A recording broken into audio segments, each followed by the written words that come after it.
A security line, a crowded airport, a man rushing to see his dying father. But when TSA officer Gary Webster saw Leon Hendricks, he didn't just see a passenger. He saw someone suspicious. He pulled him aside, embarking on a petty power trip, ignoring the man's pleas. But Webster's arrogance was about to collide with a force he couldn't comprehend. He thought he was harassing a random citizen. He was dead wrong. He had just detained a special agent of the United States Secret Service, and the karma for his actions would be as swift as it was severe. The digital clock on the dash of his rented sedan read 4:17 p.m. Leon Hendricks gripped the steering wheel, his knuckles white.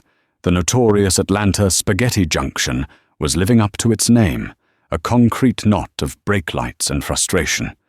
Every minute lost felt like a physical blow.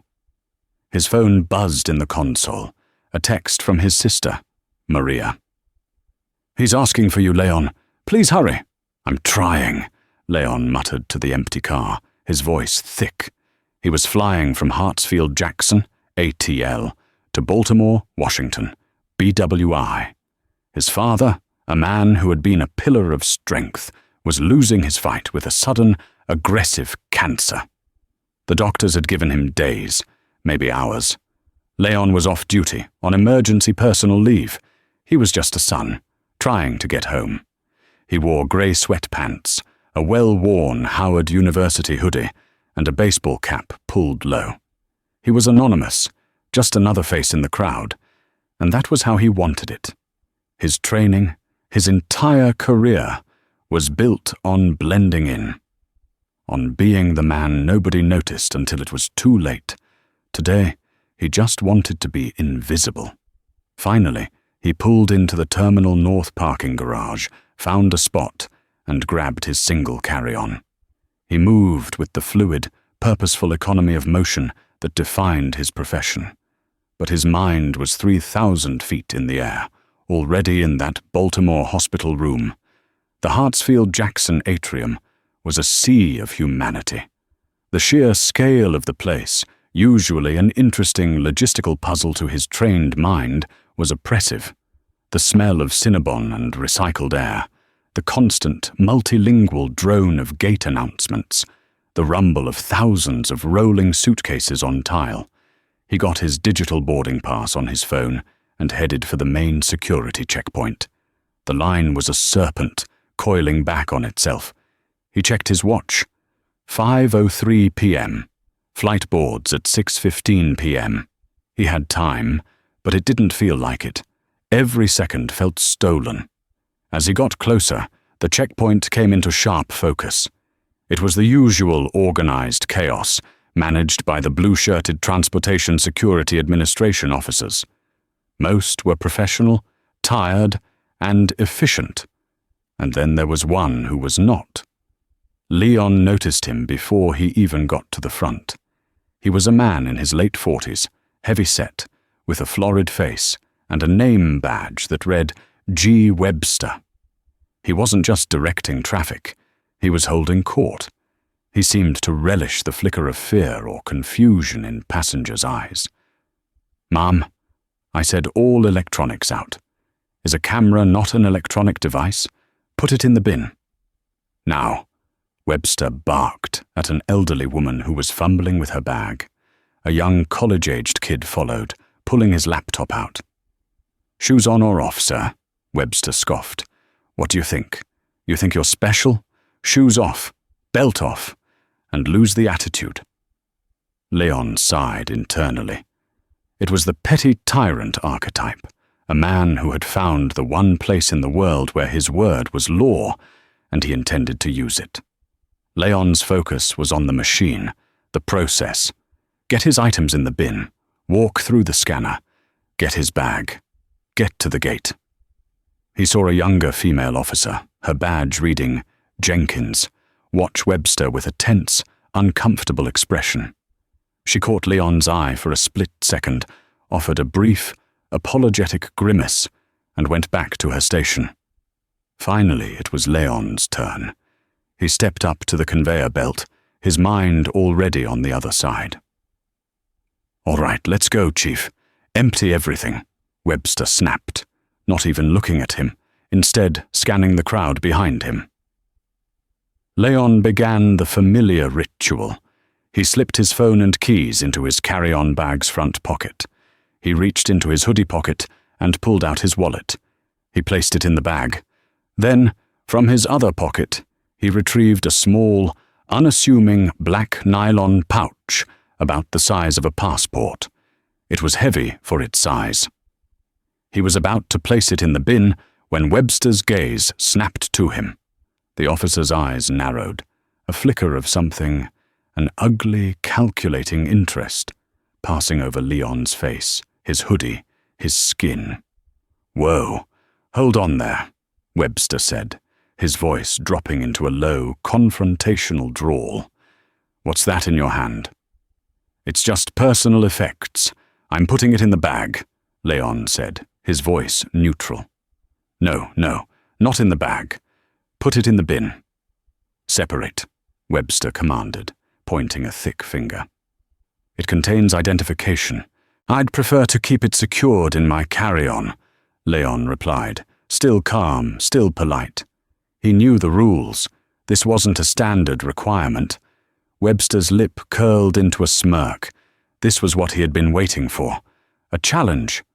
"You'll prefer to do what I tell you, sir, or you're not flying today. Put it in the bin." The line behind Leon stopped. People were watching. Leon felt a hot flash of anger, but he suppressed it. His father. The flight. He couldn't afford a scene. "Fine," Leon said, placing the small pouch in a grey bin by itself. "And the hoodie. Take it off. And the hat," Webster added, his eyes glittering. Leon complied, stripping down to his t-shirt. He felt a dozen pairs of eyes on him. He felt Webster's gaze, heavy and judgmental, lingering. He wasn't a person. He was a problem. He pushed his bins onto the belt and walked toward the full-body scanner. "Hold it," Webster's voice boomed. Leon stopped, one foot in front of the other. "You," Webster said, pointing at him. "You're getting a full pat-down. Step to the side." "Officer, I haven't even gone through the scanner," Leon said, the first edge of frustration leaking into his voice. "You have no reason to—" "I'm the reason," Webster said, stepping out from behind the podium. He nodded to another officer. "He's suspicious. He's getting the full workup." The word suspicious echoed in the open space. It hung in the air, charged and ugly. Leon looked at Webster, and for the first time, the officer gave him his full, undivided, hostile attention. Leon wasn't a son. He wasn't a passenger. He was a target. And Officer Webster, it seemed, was ready to take his shot. The secondary screening area was a sterile box of frosted glass and linoleum, set just off to the side of the main checkpoint. It offered the barest illusion of privacy, but Leon felt like he was on a stage. Every passenger who passed by could look in and see him, standing in the naughty corner. A male officer, younger than Webster, and looking profoundly bored, was assigned to the pat-down. "Arms out, feet spread," he recited in a monotone. Leon complied, setting his jaw. He went through the systematic, impersonal search, his mind screaming. "I don't have time for this. I don't have time." As the officer finished, Webster himself strolled over, a look of profound satisfaction on his face. He was holding Leon's black nylon pouch. "You're all clear," the other officer said, nodding for Leon to go. "Not so fast," Webster interjected. He held up the pouch. "This item flagged for a manual search." Leon's blood ran cold.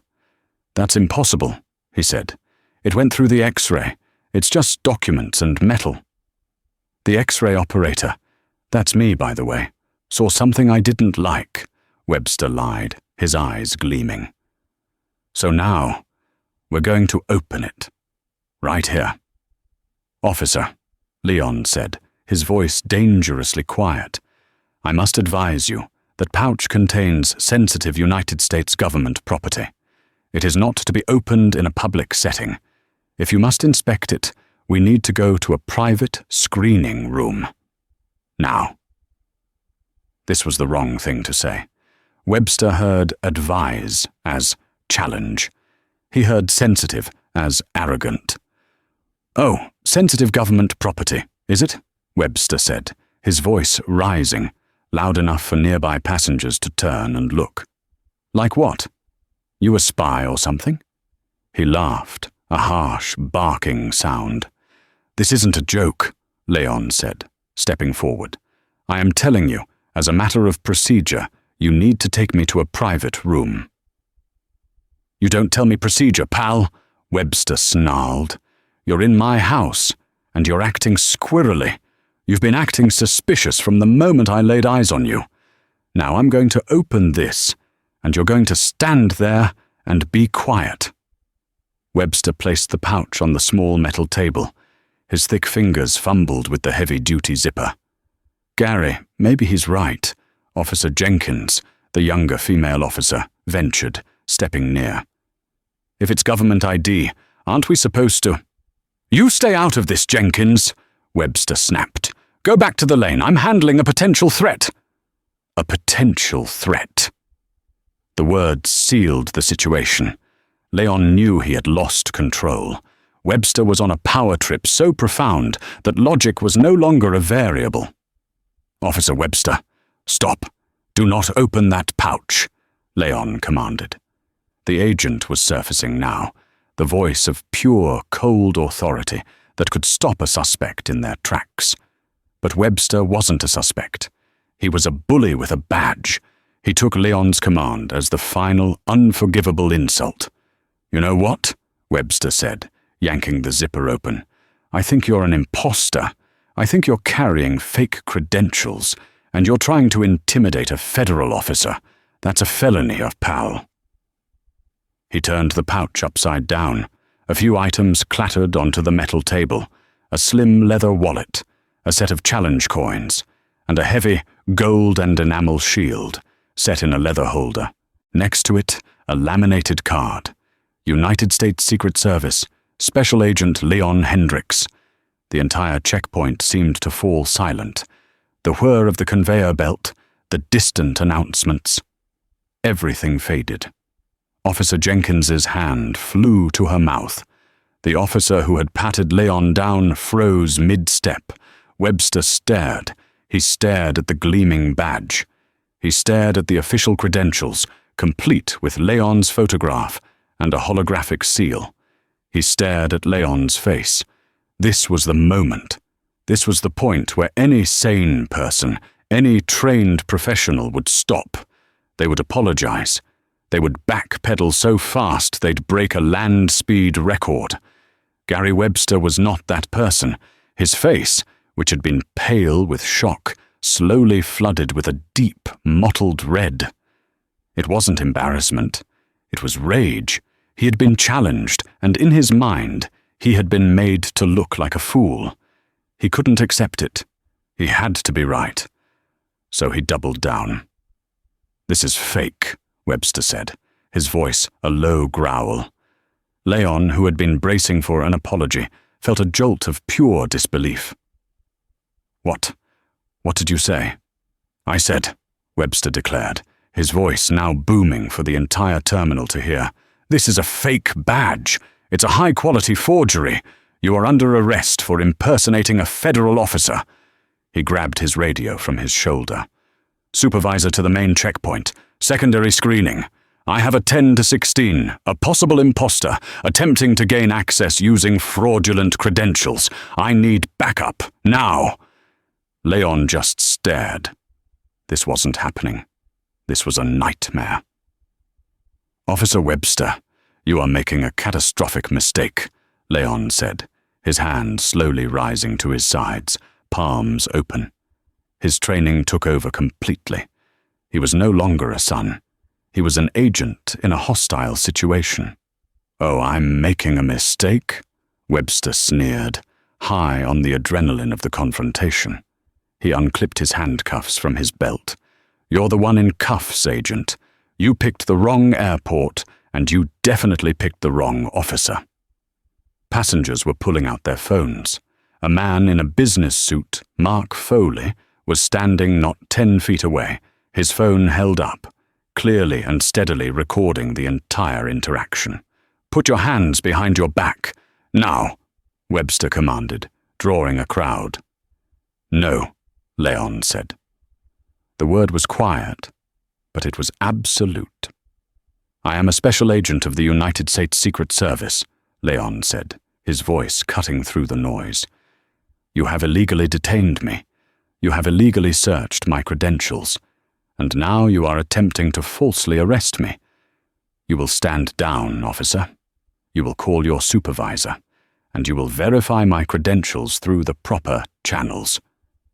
You will do it immediately." "He's resisting!" Webster shouted, lunging forward to grab Leon's arm. Leon didn't move. He didn't flinch. He just let the portly, furious man grab his arm, his body rooted to the spot by years of defensive tactics training. "Get your hands off me!" Webster grunted, trying to twist Leon's arm and failing.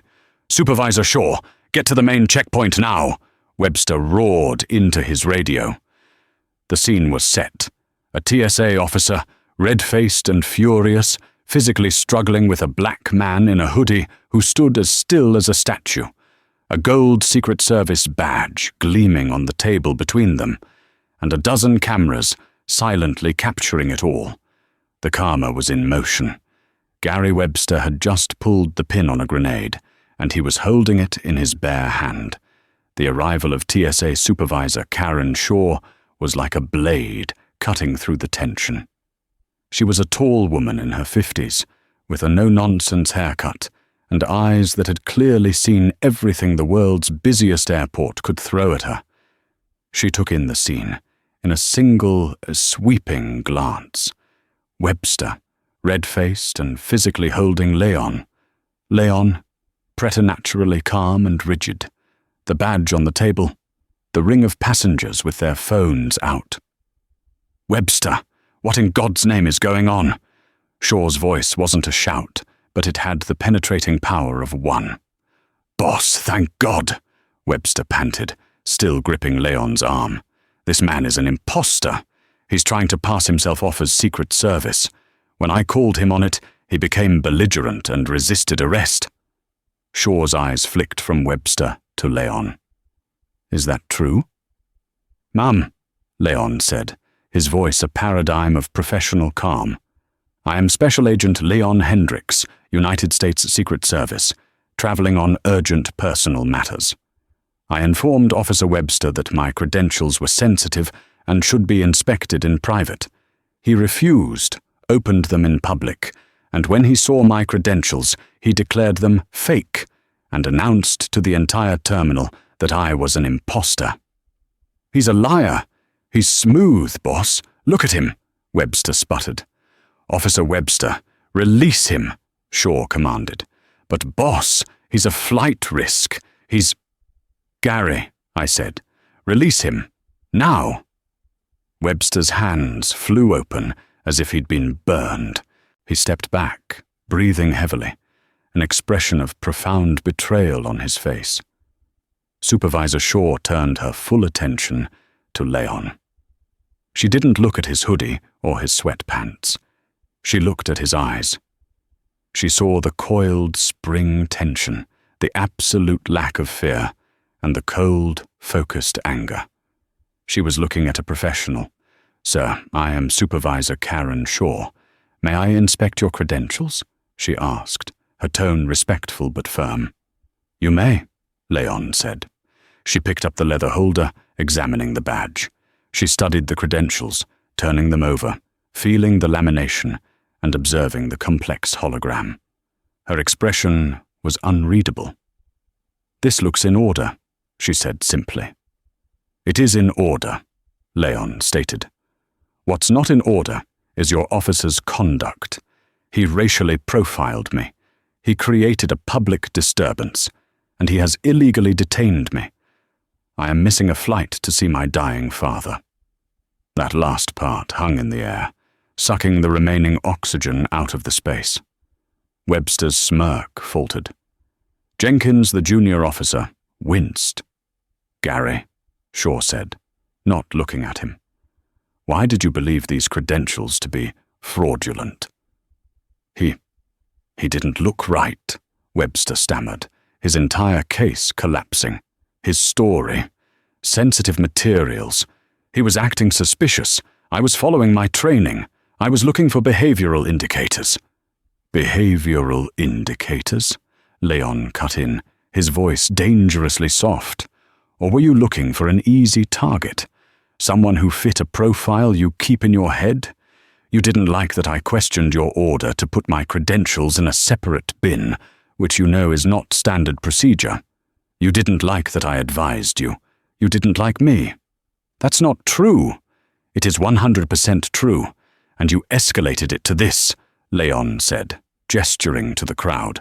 "You didn't just stop me. You announced to a terminal full of people that I was a criminal. You put a target on my back. In my line of work, being identified is a death sentence. You, in your little kingdom, just compromised the security of a federal agent." Shaw held up a hand. "Agent Hendricks, I understand your anger, but I have to be thorough." She turned to Jenkins. "Officer Jenkins, what did you observe?" Jenkins looked at Webster, then at Shaw. She swallowed hard. "Officer Webster, he pulled the passenger aside before he even went through the scanner, ma'am. He told him he was suspicious. When the passenger's bag, the pouch, came through, Officer Webster flagged it. But I was at the X-ray right before him. I didn't see an anomaly. He said he saw it. Then he got very loud. The passenger, Agent Hendricks, he just asked to go to a private room. He was calm. Officer Webster is the one who yelled. It was a complete, devastating betrayal." Webster looked at Jenkins as if she had stabbed him. You little—" "That's enough, Gary," Shaw snapped. She pulled out her own phone and walked a few feet away, dialing a number. "Yes, this is Supervisor Shaw at ATL Maine. I need a credential verification," she said, reading the numbers from Leon's ID. "Agency is USSS. Yes, I'll hold." The silence was agonizing. Webster was sweating profusely, his face a mask of disbelief and fury. Leon stood, rigid, his mind calculating. The call to his sister. The flight at 6:15 p.m. His watch now read 5:48 p.m. They were boarding. He saw the man in the suit, Mark Foley, still recording. He gave a slight, imperceptible nod. "Good. Keep rolling. Document everything." Supervisor Shaw's face went white, utterly, completely white. "Yes, sir, I understand." "No, sir, absolutely. I will convey that." She hung up the phone, her hand trembling slightly. She walked back, her eyes fixed on Webster. It was the look of a hanged man. "Agent Hendricks," she said, her voice shaking with a new, profound level of stress. My deepest, most sincere apologies. Your credentials are, of course, valid. The gentleman I just spoke to, your supervisor, he's dispatching a field office liaison to this checkpoint immediately." Leon nodded. "As I expected." "He also asked me to convey a message," Shaw continued. "He said, and I quote, 'Tell your officer that he is to be placed on administrative leave, effective immediately, and that he is the subject of a federal investigation for the illegal detainment of an on-duty status agent.'" Webster's world visibly shattered. "What? On duty? He's in a hoodie. My father is dying," Leon said, his voice like gravel. "I am on emergency leave. But as your supervisor just learned, for the purposes of security and identification, an agent is never off duty. And you didn't just detain a man, Gary. You detained an asset of the United States government. And you did it because you didn't like the color of my skin. No, that's not... Karen, you can't, Webster pleaded. Shaw looked at him with pure ice. Officer Webster, hand me your badge and your airport credentials. You are relieved of duty. Report to my office. Do not speak to anyone. Do not pass go. Do not collect $200. Am I clear? Am I clear? Shaw roared. Shivering, Webster unclipped his badge from his shirt. He handed it, and his ID, to Shaw. He looked like a balloon that had been popped. Agent Hendricks, Shaw said, turning back to him, her professionalism a desperate shield. We will escort you to your gate. We will hold the plane. Don't, Leon said, snatching his credentials from the table and sliding them back into the pouch. He zipped it, his hands moving with sharp, angry motions. Don't hold the plane, just get out of my way. He shouldered his bag.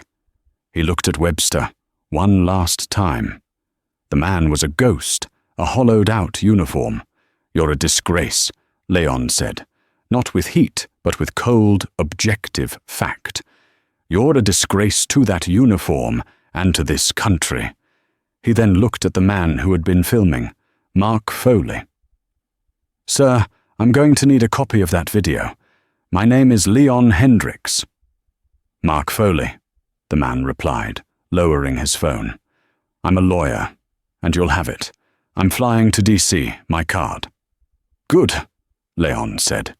He turned and walked away from the checkpoint, not running, but moving with a speed that forced people to part. He was vibrating with rage, adrenaline, and a bottomless, crushing grief. He had won the confrontation, but he had lost the time, and he knew, with a certainty that chilled him to the bone, he was never getting that time back. Leon moved through the B concourse of ATL like a ghost. The ambient noise of the airport, the calls for final boarding, the clatter of food court trays. It all seemed to be happening miles away, on the other side of a thick, soundproof wall. His entire consciousness was focused on one thing. Gate B-19. His phone buzzed. It was Maria again. He ignored it. He couldn't talk. Not yet. What would he say? Sorry, I was late. I was being falsely arrested by a mall cop with a god complex. He rounded the corner and saw the gate.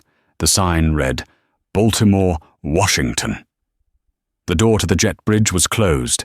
A Delta Gate agent, a woman with a weary, practiced smile, was keying something into her terminal. No, Leon breathed. He sprinted the last few feet. No, please. The agent, Brenda Miles, looked up, startled. Sir, I'm sorry. The door is closed. We're already... Brenda, please, Leon said, reading her name tag. My flight is 14442 to BWI. My father is dying. I was detained at security. Please, you have to let me on. The raw, unfiltered despair in his voice cut through her professional demeanor. She looked at his face, saw the sheen of sweat and the desperate, haunted look in his eyes. Sir, the jet bridge is all ready. She paused, then typed furiously. What's the name? Hendricks. Leon Hendricks, she typed. You're checked in. Agent Hendricks, is that... Oh my God. Her screen was flashing with a new message. Do not close flight. Await. Passenger Hendricks. El Per TSA Federal Security Director. Urgent. Brenda's eyes went wide. She looked from the screen to Leon. You're him. She'd already gotten the alert. The call from Supervisor Shaw, or perhaps someone even higher, had beaten him to the gate. They just called. They said there was an incident. Sir, this way. She grabbed her key, unlocked the jet bridge door and waved him through. Go! I'll call the cockpit and tell them you're on board. Run! Leon gave her a look of gratitude, so profound it was almost painful. Thank you. He ran down the carpeted ramp, his bag banging against his back. The cabin door was still open. A flight attendant looked at him, annoyed, then saw his face, and her expression softened. "Mr. Hendricks, we were told to wait. Please, seat 12B. Stow your bag." He found his seat, threw his carry-on into the overhead bin, and collapsed into the aisle seat. He was shaking. The cabin door sealed with a heavy, final thud and a pneumatic hiss. The engine spooled up. The adrenaline began to seep away, leaving a toxic, bitter residue. The rage was replaced by a crushing, hollow dread. He had been right. He had been vindicated. He had watched the man who profiled him get stripped of his authority in the most public and humiliating way possible. It should have felt like a victory. It felt like ashes. He had lost almost 45 minutes. 45 minutes of posturing, of arguing, of proving he wasn't a criminal. 45 minutes that he was supposed to spend in the air, getting closer to his father. The plane took off, climbing steeply over the lights of Atlanta. Leon pressed his forehead against the cold plastic of the window frame, not seeing the city below. He saw his father's face.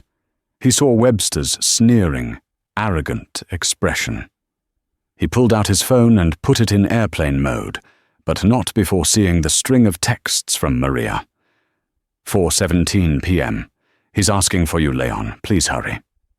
5:02 p.m. Boarding soon? Let me know.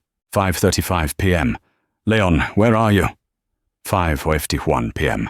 The doctor is here. He says it's time. Leon, please. 6:05 p.m. He's fading, Leon. He's trying to hold on. He keeps whispering your name. Leon let out a sound that was half sob, half choke.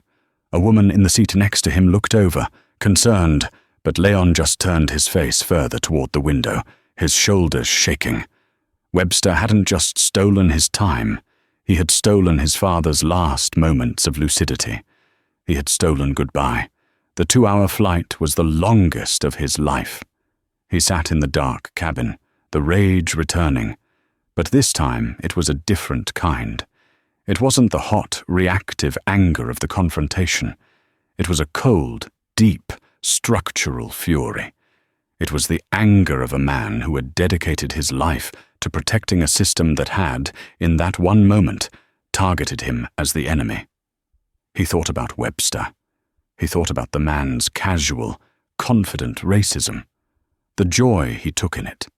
He thought about the systemic rot that allowed a man like that to hold a position of power, to be the gatekeeper between a son and his dying father. When the plane touched down at BWI, Leon was no longer grieving. He was a weapon. He was the first one off the plane. He ran through the terminal, his phone back on, dialing his sister. "Maria, I'm here. I'm at the airport. I'm getting a cab. How is he?" Maria's voice was a shattered wreck. "Leon, oh God, Leon." "No," he whispered. Don't say it." "He's gone, Leon," she wept. He held on as long as he could.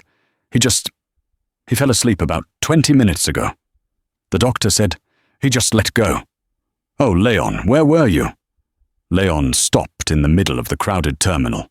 His legs gave out. He sank onto a nearby bench, the phone clattering from his hand. He had missed it. He had missed it by 20 minutes. He had been in the air, trapped in a metal tube, while his father died alone. The 45 minutes Webster had stolen, it was everything. It was the margin between goodbye and I'm sorry. He sat there for a long time, the world moving in a blur around him. The cold, precise anger had solidified into something else. It was no longer just about justice. It was about vengeance. He picked up his phone. He had one more call to make before he went to the hospital. He dialed his direct supervisor in the DC field office. "This is Hendricks," he said, his voice terrifyingly empty. "The incident at Hartsfield. I need to make my official report, and I need to file a formal complaint with the DHS Office for Civil Rights and Civil Liberties. No, I'm not okay. And by the time I'm done, neither is Mr. Webster. I want him. I want his job. I want his pension. And I want him in a courtroom. Get me a lawyer. Get me the U.S. attorney. I don't care who you have to call. Burn him to the ground. The morning after the incident, Gary Webster woke up on his couch, still in his uniform pants and a stained t-shirt. His head throbbed from the cheap whiskey he'd consumed after being driven home from the airport, a non-passenger escorted out of the building he once ruled. He felt a simmering, self-pitying rage. It was her fault. That new girl, Jenkins. If she hadn't turned on him, if she'd backed his play, Shaw would have had to listen. And that guy, Hendricks, so arrogant, walking in there with his fancy badge. Webster had been right to be suspicious. That was the type, the ones who thought they were better than everyone. He was a victim. He was a 15-year veteran of the TSA, a front-line defender of the nation's security, and he'd been railroaded by political correctness. His phone rang. It was an unknown number with a 202 area code. He answered, ready to complain to his union rep. "Is this Mr. Gary Webster?" a curt, professional voice asked. "Yeah. Who's this?" "My name is Alan Pierce. I am an investigator with the Department of Homeland Security, Office of the Inspector General. You are not to report to work. You are, however, ordered to report to the TSA administrative offices at Hartsfield-Jackson tomorrow at 0900 hours for a formal interview regarding the incident on October 29th. You may have a union representative present. Do you understand?" "Inspector General." Webster's blood ran cold. This was no longer a TSA internal matter. The OIG. That was the big leagues. That was the federal police. I was just doing my job," Webster blustered, his voice cracking. "That," the investigator said coolly, "is what we are here to determine. What 900 hours, Mr. Webster? Do not be late." The line clicked dead. The system had awakened, and it was a beast. Simultaneously, two other things were happening. First, Mark Foley, the lawyer who had recorded the incident, had not gone to sleep when he landed in D.C. He had uploaded the 12-minute, crystal-clear video to a private server and emailed the link to two people, his old law school roommate, who was now a producer at a major cable news network, and a top lawyer at the ACLU. Second, the United States Secret Service was livid. An agent being detained wasn't just an embarrassment, it was a profound security breach. What if Leon had been on an active protective detail? What if his suspicious appearance was part of a low-visibility operation? Webster hadn't just harassed a citizen, he had, in their eyes, obstructed a federal mission. Leon's supervisor, a pragmatic man named Frank Bartlett, had been on the phone all night. He had spoken to the director of the Secret Service. He had spoken to the deputy administrator of the TSA. He had spoken to the U.S. Attorney's Office for the Northern District of Georgia. The message from the Secret Service was simple and non-negotiable. This will not stand. When Supervisor Karen Shaw arrived at her office at 6 a.m., there were already two men in dark suits waiting for her. They weren't OIG. They were Secret Service. "Ma'am, we're here for the incident file on Officer Webster, all security footage of the main checkpoint from 17:30 to 18 yesterday, and a copy of Officer Jenkins's preliminary statement," one of them said, flashing his credentials. Shaw, who had barely slept, knew her own career was now on the line. "Of course, right this way." The full, multi-pronged investigation had begun, and Gary Webster was at the center of a storm he couldn't possibly comprehend. The first casualty was Webster's self-perception. He arrived at the 9 a.m. meeting with his union rep, a slick man named Don. They walked into a conference room to find not just Karen Shaw, but the OIG investigator, Alan Pierce, and a stern-looking woman who introduced herself as a lawyer from the DHS Office for Civil Rights and Civil Liberties. "Mr. Webster, this is a formal investigation," Pierce began. "We have your statement from last night. We also have the statement of Officer Sarah Jenkins, and we have this." Pierce turned to a large monitor on the wall. He pressed a button.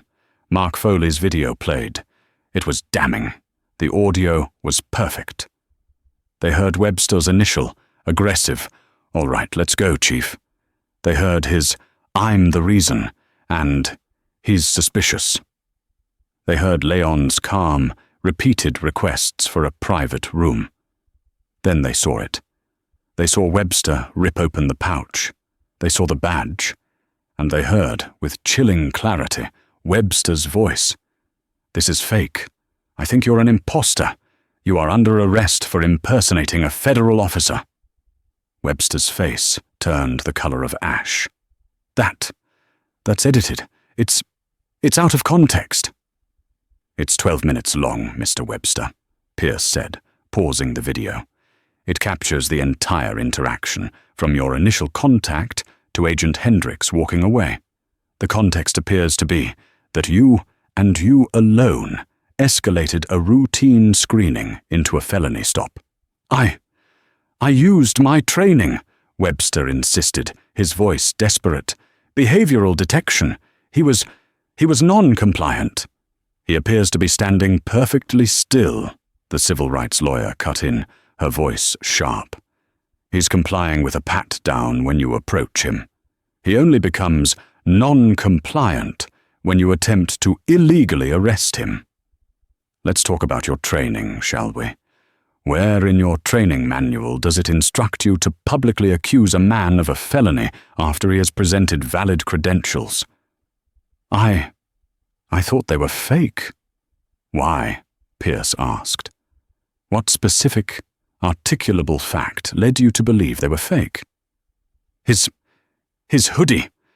His demeanor. He was arrogant.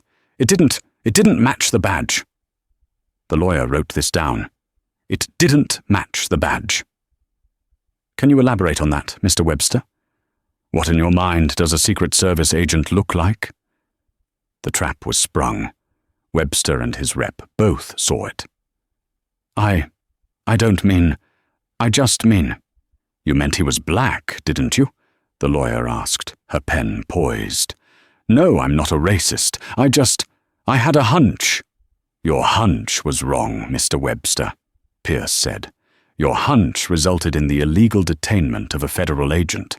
Your hunch has compromised TSA security protocols and exposed this agency to massive liability." The union rep, Don, tried to step in.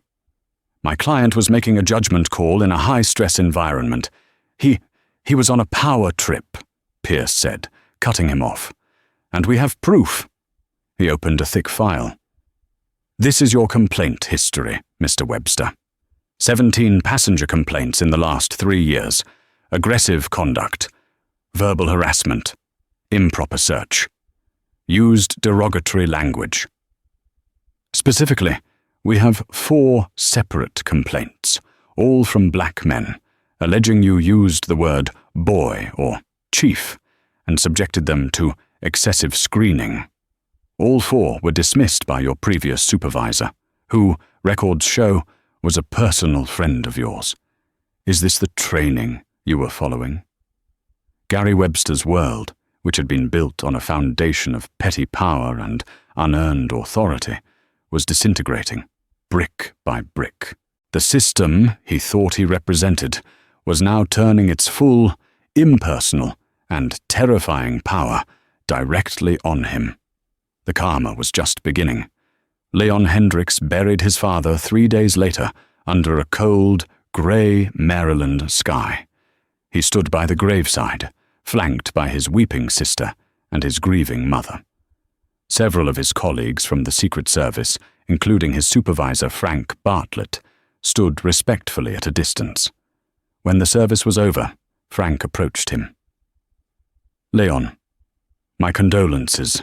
I can't imagine." "Thank you for coming, Frank," Leon said, his voice hoarse. "I have an update for you," Frank said, his tone shifting. "You're on bereavement leave as long as you need. But this thing with Webster, it's moving fast." "Good," Leon said, his eyes fixed on the new Earth. "The video is out," Frank said. "The news network got it. It's explosive. TSA officer detains Secret Service agent." "It's everywhere.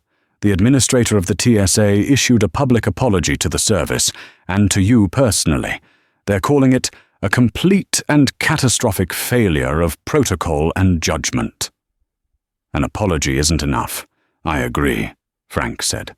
"The OIG investigation is complete. They interviewed the junior officer, Jenkins. She confirmed everything. Said Webster has a reputation for targeting minorities. She called it sharking. Said he was looking for a bite. She's being hailed as a whistleblower. They've already moved her to a non-passenger-facing role in investigations, with a promotion." "Good for her," Leon said. "What about Webster?" "He's been on unpaid leave, but that's not all. The DHS Civil Rights Office has concluded its review. They found a clear and undeniable case of racial profiling, resulting in a violation of Title VI of the Civil Rights Act. They're recommending termination."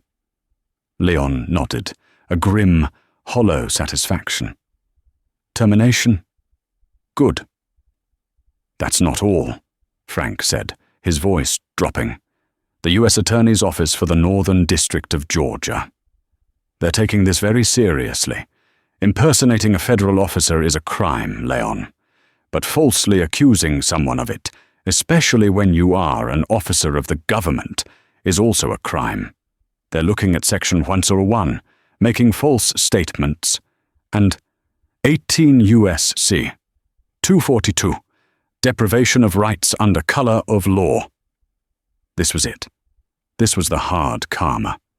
Not just losing his job, criminal charges. "What does that mean, realistically?" Leon asked. "It means that Gary Webster isn't just fighting for his pension anymore, son. He's fighting to stay out of a federal prison. The fact that his actions directly prevented you from seeing your father before he passed, that has made a lot of people in the Justice Department very, very angry. They're viewing it as an aggravating circumstance." A week later, Gary Webster was summoned for his final meeting. He wasn't in a conference room. He was in the sterile, windowless office of the TSA Federal Security Director for Hartsfield-Jackson. His union rep was there, but he was silent, just a paid observer. Karen Shaw was there, Investigator Pierce was there, and the lawyer from the Civil Rights Office was there. "Mr. Gary Webster," the director began, reading from a formal letter. "The internal investigation, corroborated by the OIG and the Office for Civil Rights, has found you in gross violation of multiple TSA protocols, including the Code of Conduct, screening procedures, and anti-discrimination policies. Your actions on October 29th were not a judgment call. They were an act of malice, born of clear racial bias, which resulted in the illegal detainment of a federal agent and brought profound disgrace upon this entire administration. Webster, who had lost weight and looked a decade older, tried to speak. I appeal. Your appeal rights are noted," the director said, "but based on the severity of the offense, your employment with the Transportation Security Administration is terminated, effective immediately. You will be stripped of your 15 years of service, and you will forfeit your federal pension." Webster slumped, as if he'd been physically struck. His pension. It was all he had. No, you can't. My pension. That's theft." "What you did to Agent Hendricks was theft," Supervisor Shaw said, her first time speaking. "You stole his dignity. You stole his rights. You stole his last moments with his father. You have no one to blame but yourself, Gary. You were a bully, and you finally picked on someone who could fight back. Now get out of my office." Webster was stunned, unable to move. "There's one more thing," Investigator Pierce said, his voice devoid of emotion. He slid a piece of paper across the table. "That's a summons, Mr. Webster. The U.S. Attorney has convened a grand jury. You are being charged with 1 count of making false statements and 1 count of deprivation of rights under color of law. I'd advise you to call a criminal lawyer. Your union rep can't help you with this." Now, Webster's mask of self-pity and anger finally cracked, revealing the terrified small man underneath. He looked at the summons. United States of America versus Gary L. Webster. He was no longer the accuser. He was the accused. He was no longer the one who put people in cuffs. He was the one facing them. He was escorted out of the building, not as an officer, but as a civilian who was now a federal defendant. As he stepped out onto the sidewalk, the place where he had held so much power, he had to shield his eyes from the sun. A local news van, having gotten a tip, was parked across the street, filming his perp walk out of his own job. The karma was absolute. He hadn't just lost his job. He had lost his past, his pension, and his future, his freedom. 3 months later, Gary Webster stood before a federal judge. His case had been swift. The video evidence was insurmountable. His own file, filled with prior complaints, painted a picture of a man who was a lawsuit waiting to happen. Facing a potential sentence of up to 10 years for the civil rights charge, he had taken a plea deal. He pleaded guilty to 1 count of making false statements to a federal investigator for lying about the incident in his initial report, and a lesser, bundled charge. The courtroom was quiet. Leon Hendricks sat in the front row, wearing a simple dark suit. He was not there as an agent. He was there as a victim. Webster was allowed to make a statement.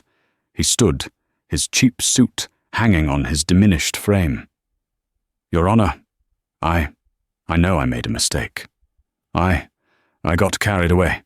I never meant to. I'm not a racist. I was trying to do my job. I'm sorry. I'm sorry for what happened. I'm sorry to Mr. Hendricks. I lost my job. I lost my pension. I lost everything. Please, I have nothing left." The judge, a stern woman named Helen Boyd, listened patiently. When he was finished, she looked down at him over her glasses. "Mr. Webster, you say you made a mistake.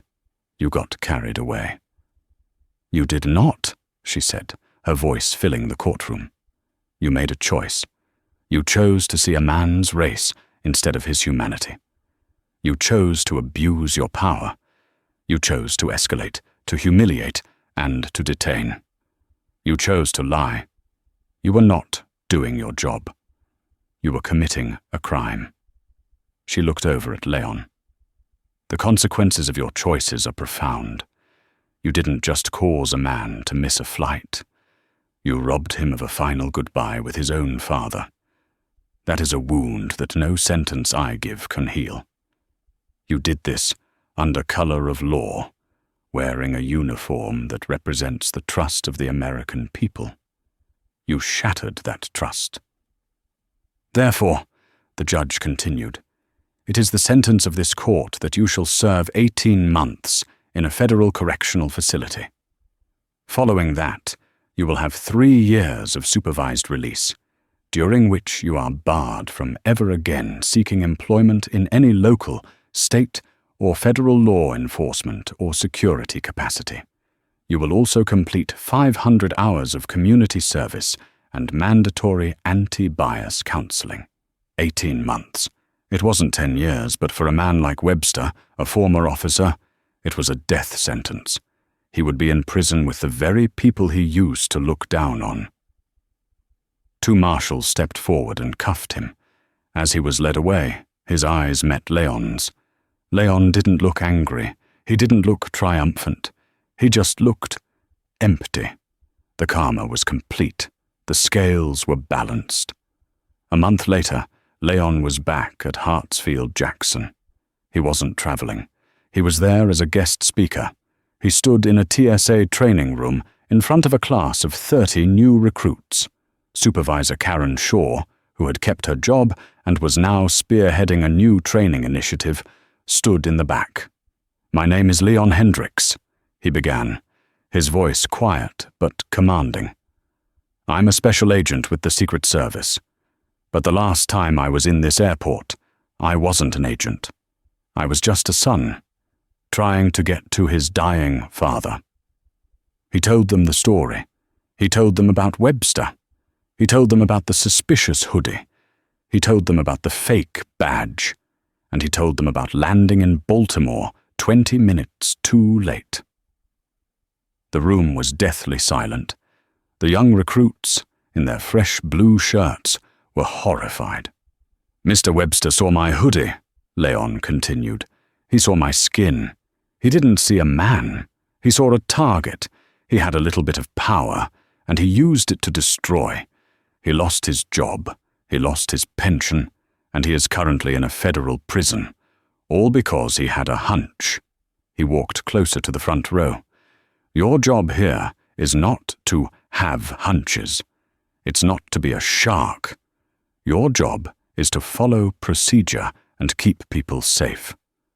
That badge," he said, pointing to one of the recruits' new shields, "it doesn't make you a god. It makes you a servant. You serve the people who come through that line. The tired, the stressed, the grieving." He paused, his gaze sweeping over every face. "The credentials I carry, they didn't matter that day. What mattered was the bias in one man's heart. My father is gone. I'll never get that time back. The scar from that day will never heal. But I am here to tell you that what you do matters. Your choices matter. Your words matter. Don't be a Webster. Be better." He finished, gave a curt nod to Shaw, and walked out of the room. He walked through the atrium, past the checkpoint where his life had been derailed. He didn't look at it. He just kept walking, out into the Atlanta sunshine, a man who had seen the worst of the system and had, against all odds, forced it to deliver justice. The karma for Gary Webster was swift and absolute. He didn't just lose his job and his pension, he lost his freedom, all for a moment of racist-fueled arrogance. Leon Hendricks's painful, real-life story forced a change, serving as a brutal reminder that a uniform doesn't give anyone the right to strip someone else of their dignity.